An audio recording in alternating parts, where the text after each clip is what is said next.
Morning students, welcome to scholars public school Jaora. Here is Hemant.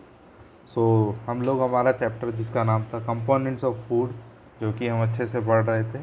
अभी तक हमने न्यूट्रिएंट एंड देयर रोल के बारे में, साथ ही साथ बैलेंस डाइट के बारे में भी पढ़ लिया था। और उसके बाद हमने हमारे चैप्टर में फर्दर आगे बढ़ते हुए डेफिशिएंसी डिजीज़ के बारे में भी जान लिया था।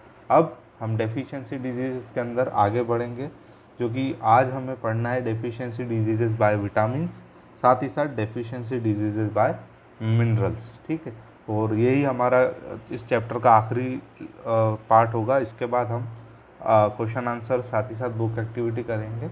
सो शुरू करते हैं आज का लेक्चर। तो अभी तक बहुत कुछ हम इस चैप्टर में जान चुके हैं।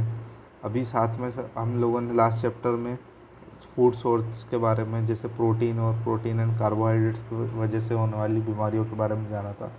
अब हम आज जानेंगे डेफिशिएंसी ऑफ विटामिन। ठीक है, विटामिन की वजह से क्या क्या डेफिशिएंसी डिजीज़ेस हो सकती है।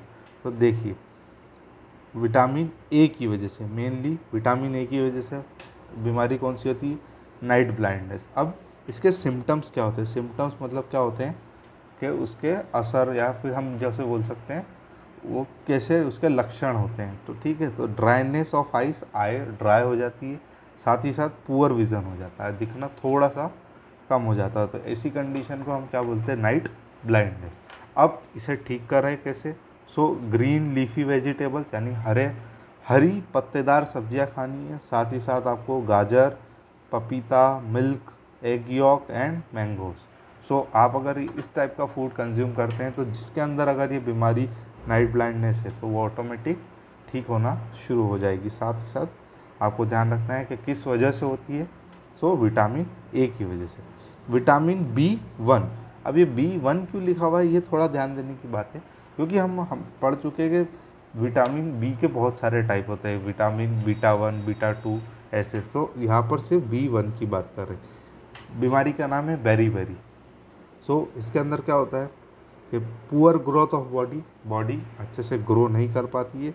साथ ही साथ जो मसल्स होते हैं वो वीक होते हैं, और टायर्डनेस, थकान होती है बच्चों में।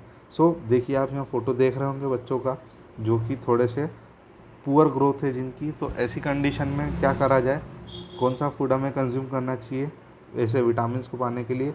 Eggs, whole grain and sprouts. ये स्प्राउट्स क्या होते हैं? जो आपकी दाल होती है, आप उसे रात भर भिगोइए पानी में, सुबह उसे कंज्यूम करिए। सो उसे हम बोलते हैं स्प्राउट्स। और होल ग्रेन यानी कि आपका चने हो गए, या आपका बाजरा हो गया, जो इन्हें हम होल ग्रेन्स बोलते हैं। ठीक है। So vitamin C scurvy. Scurvy मतलब हमारे जो दांत है, जो दांत हमारे क्या हो जाते हैं, जो दांत के अंदर जो हमारे, जिसे हम नॉर्मली मसूड़े बोलते हैं, वो क्या हो जाते हैं, उनमें से खून आना चालू हो जाता है। साथ ही साथ वो स्वेल होने जाते हैं, यानी कि उनमें सूजन आ जाती है। तो ऐसी कंडीशन में हम क्या करें?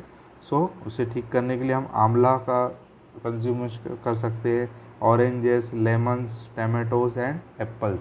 सो मेनली खट्टे फल जिसके अंदर सिट्रिक एसिड प्रेजेंट होता है, वो किसे ठीक कर सकते हैं? विटामिन सी को। विटामिन डी, रिकेट्स मतलब क्या? कि रिकेट्स यानी कि सॉफ्ट बोन हो जाती है, और बो लेग्स।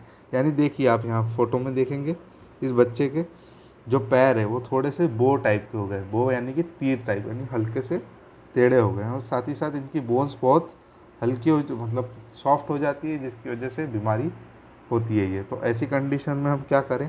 फ़िश का कंजम्पशन करें। साथ ही साथ हम किस चीज़ का कंज्यूम करेंगे? साथ ही साथ हम मिल्क का कंजम्पशन करेंगे। और सन रेज बड़ी ही इम्पोर्टेंट है। सन रेज क्यों इम्पोर्टेंट है? क्योंकि देखिए, विटामिन डी आपने सुना होगा, बचपन से सुने कि हम, बट जो हमारे सन है, सन से हमें विटामिन डी मिलता है। सन से बहुत सारी चीज़ें भी अलग अलग बहुत सारी चीज़ें मिलती है, मेनली विटामिन डी मिलता है। सो अगर आपको हेल्दी रहना है, तो रोज़ थोड़ी देर धूप में बैठिए और एक्सरसाइज करिए डेली। और साथ ही साथ बैलेंस डाइट तो आपको कंपलसरी है ही सही। आप ग्रोइंग एज में हैं, आप ज़्यादा से ज़्यादा बैलेंस डाइट, और कोशिश करिए फास्ट फूड से दूर रहने की। साथ ही साथ घर के बने हुए खाने की कंजम्पशन ज़्यादा करिए। ठीक है, फास्ट फूड कभी बॉडी को हेल्दी नहीं बनाता है। सो ये जो आप चिप्स खाते हैं, चाउमीन्स खाते हैं, जो अलग अलग टाइप के बिस्किट्स खाते हैं, इनका कंजम्पशन आप थोड़ा सा कम करेंगे। और जो हरी पत्तेदार सब्जियां हैं, अनाज है अलग अलग टाइप के आपके, अलग अलग हम बोल सकते हैं आपके जो हेल्दी फूड हमारे जो मम्मियाँ घर पे बनाती हैं अलग अलग हेल्दी फूड, उन्हें आप कंज्यूम करेंगे रेदर देन आप ये फास्ट फूड जिन्हें आप कंज्यूम करते हैं। ठीक है। सो डेफिशिएंसी ऑफ मिनरल्स, मिनरल्स क्या होते हैं आपने पढ़ लिया था कि जो कि हमारी बॉडी के लिए थोड़े से इम्पॉर्टेंट होते हैं, बाकी बहुत कम मात्रा में। आप बात समझेंगे। सो देखिए जैसे कैल्शियम, अब आपको भर भर के कैल्शियम नहीं खाना है, आपको कुछ अमाउंट ऑफ कैल्शियम खाना है जिससे आपकी बॉडी फंक्शन अच्छे से कर पाए। सो ऑस्टियोपोरोसिस, इसको कैसे आप प्रोनाउंस करेंगे, ऑस्टियोपोरोसिस। ठीक है, ऐसे प्रोनाउंस करेंगे। इसमें क्या होता है, बोन और टीथ डिके हो जाते हैं, यानी कि वो घटना चालू हो जाता है, आपकी बोन्स थोड़ी सी लचीली हो जाती है और बहुत सारी बार दिक्कत आने चालू हो जाती है। तो ऐसी कंडीशन में इस कैल्शियम को कैसे फुलफिल करें, so milk, meat and green vegetable. अगर कोई नॉन वेजिटेरियन है सो वो मीट खा सकता है, बाकी अगर कोई वेजिटेरियन है सो वो इनको छोड़ के आप मिल्क और ग्रीन वेजिटेबल पर ज़्यादा ही ध्यान देंगे। ठीक है। आयरन, आयरन यानी कि हमारी बॉडी में अब ऐसा नहीं है कि आप लोहा ही खाने लग जाए, आप देखेंगे आयरन यानी कि हमारी बॉडी के अंदर जो कि खून है, खून के लिए बहुत ज़्यादा इंपॉर्टेंट होता है आयरन। सो आयरन के वजह से क्या बीमारी हो सकती है, एनीमिया। इसका नाम आप ध्यान रखेंगे, क्या नाम बोलेंगे, एनीमिया।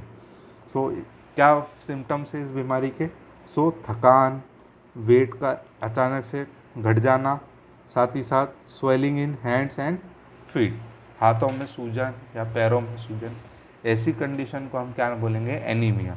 सो बनाना, स्पिनच, जैगरी, ग्रेप्स, डेट्स। तो मेनली आपको स्पिनच और साथ में जैगरी यानी कि गुड़ और डेट्स, आप जो खजूर खाते हैं, सो इन्हें आप ज़्यादा कंज्यूम करेंगे अपने डेली की फूड में, जिससे आयरन की कमी हमारे बॉडी में पूरी हो पाए। आयोडीन, सो आयोडीन मैंने आपको लास्ट लेक्चर्स में भी पढ़ाया था कि आयोडीन जो कि पहले इतना हमारे लिए इम्पोर्टेंट, पहले हम नॉर्मली हम सॉल्ट से ही ले लेते थे, बट बहुत सारी बार सॉल्ट्स में भी आयोडीन नहीं प्रेजेंट होता है, जिसकी कमी हो जाने के कारण क्या होता है, गॉइटर। आपने देखा होगा बहुत सारे लोगों के गले में सूजन आ जाती है, गॉइटर बोलते हैं उसे। सो स्वेलिंग इन नेक। सो कैसे ऐसे सी फूड, अब देखिए सी फूड क्यों इम्पोर्टेंट है, क्योंकि सी फूड कहाँ से निकला, सी से निकला, और सी में क्या है, सॉल्ट है, और सॉल्ट के अंदर क्या है, आयोडीन है। साथ ही साथ आयोडाइज्ड सॉल्ट, जैसे नॉर्मली अगर हम टाटा नमक बोले तो वो ज़्यादा आयोडीनाइज सॉल्ट है, और जो कि एक अच्छा सॉल्ट हमारे लिए यूज़फुल है। साथ में वेजिटेबल्स जो कि हमारे क्या काम आएंगी, आयोडीन को ठीक करने के। अगर आयोडीन की कमी हमारी बॉडी में हो जाती है सो उसको ठीक करने के लिए हमारे काम आती है।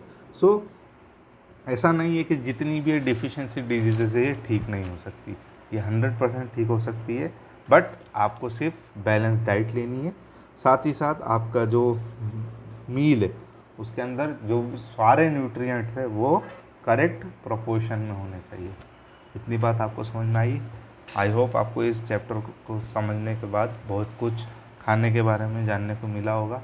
साथ ही साथ अब ये चैप्टर यहीं समाप्त होता है। अब कल से हम हमारे क्वेश्चन आंसर पढ़ेंगे। सो तब तक के लिए थैंक यू सो मच। पढ़ते रहिए और सेफ रहिए जितना ज़्यादा हो सकता है, और थैंक यू सो मच।